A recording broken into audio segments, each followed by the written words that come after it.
Sir, 20 जुलाई की घटना के तुरंत बाद सरकार को देश के सामने पूरी सच्चाई रखनी चाहिए थी, लेकिन हैरानी है कि इतनी बड़ी घटना के बाद भी आज तक मैंने कहा पीएम या एचएम अपनी बात नहीं रखे, इसके बारे में रिग्रेट भी नहीं करे।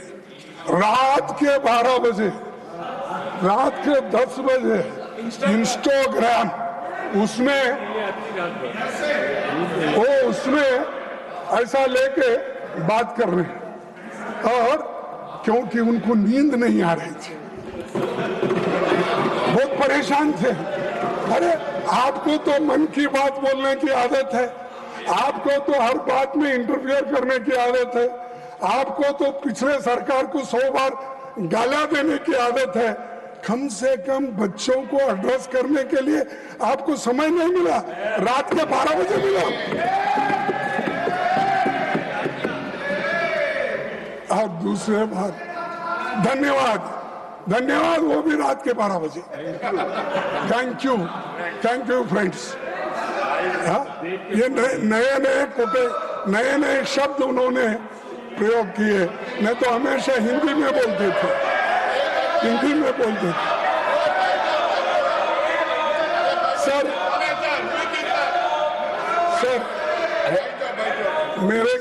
सर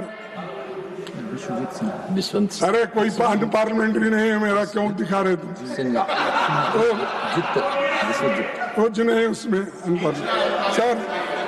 सर मैं आपसे पूछना चाहता हूं, आपके माध्यम से उनको पूछना चाहता हूं, लाठी चार्ज कराने के लिए, आंसू गैस करने के लिए, छोड़ने के लिए पैलेट गन के इस्तेमाल का आदेश किसने दिया? कौन लाठी चार्ज का आदेश दिया, आंसू गैस का दिया, और पैलेट गन का इस्तेमाल करने के लिए आदेश कौन दिया? ना आप स्टेटमेंट दे सकते थे, लेकिन आप नहीं, क्योंकि आप होम मिनिस्टर को हिफाजत करना चाहते हैं, लेकिन बहुत दिन हिफाजत नहीं कर सकते। नहीं होता साहब, अगर आदमी झूठ बोलता है तो एक बार उसका बाहर निकलना पड़ेगा बंटवाल। तो इसीलिए आपके लोग आए, सादे कपड़ों में छात्रों को पीटने वाले लोग कौन थे? दिल्ली पुलिस किसके अधीन है? सीआरपीएफ एंड रैपिड फोर्स किसके आदेश पर काम करता है? इस पूरे घटनाक्रम का सर्वोच्च सूत्रधार कौन थे? अच्छा, मुझे मालूम नहीं। देश इन सवालों का जवाब चाहता है। अगर गृह मंत्री इनके जवाब नहीं दे सकते तो उन्हें इस्तीफा देना चाहिए। इन सवालों का जवाब अगर उनके पास नहीं है, अगर वो सफाई नहीं दे सकते यहाँ आकर, वो सदन में आके ही देना, मैं बाहर पूछ रहा हूँ थोड़ी, तो आना और वो देना चाहिए। और खासकर इस कारणों के लिए, इस वजह से वो जिम्मेदार है, उनको इस्तीफा देना चाहिए और प्रधानमंत्री उनको पूछना चाहिए। लेकिन प्रधानमंत्री की हिम्मत होती है या नहीं मुझे मालूम नहीं, लेकिन ये उसके जिम्मेदार है। जो चीजें मैं आपके सामने रखा, अगर वे इस्तीफा नहीं देते तो प्रधानमंत्री को उन्हें पद से हटाया जाना चाहिए और दूसरे बर्खास्त करना चाहिए।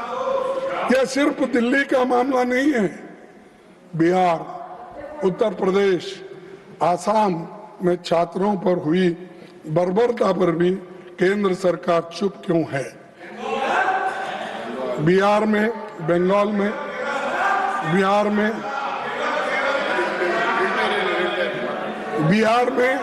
AK-47 का इस्तेमाल जिस पर हुआ तो आतंकवादी नहीं, छात्र था। छात्रों पर दमन हुआ, उनको जेल भेजा गया, FIR हुआ, पर किसी की जवाबदेही तय नहीं हुई। क्या सरकार को बच्चों पर हुई इस बर्बरता को लेकर जरा भी पछतावा नहीं है, जरा भी शर्म नहीं है।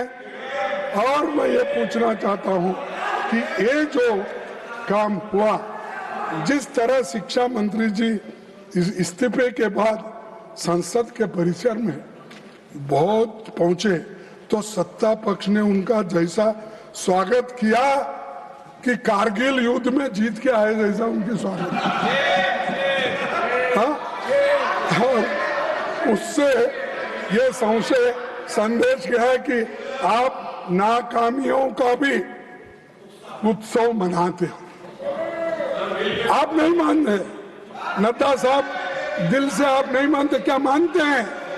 इस सदन के मुख्य तौर पर जो मंत्री राजीनामा दिया, जिसके खिलाफ ये सब चार्जेस थे, क्या वो ऐसा अपना क्या बोलते हो, हाँ, वो सब मुकुट पहन के शाल डाल लेके हंसते हुए, अरे तुम तो नाराजगी व्यक्त करना क्योंकि मैंने ऐसी गलती की, बच्चों को मारने पीटने लगा, तो इसलिए ये ऐसी हालत मेरी हो गई। ये पश्चाताप करने के बजाय आपने जो ये अपना जलसा मना रहे।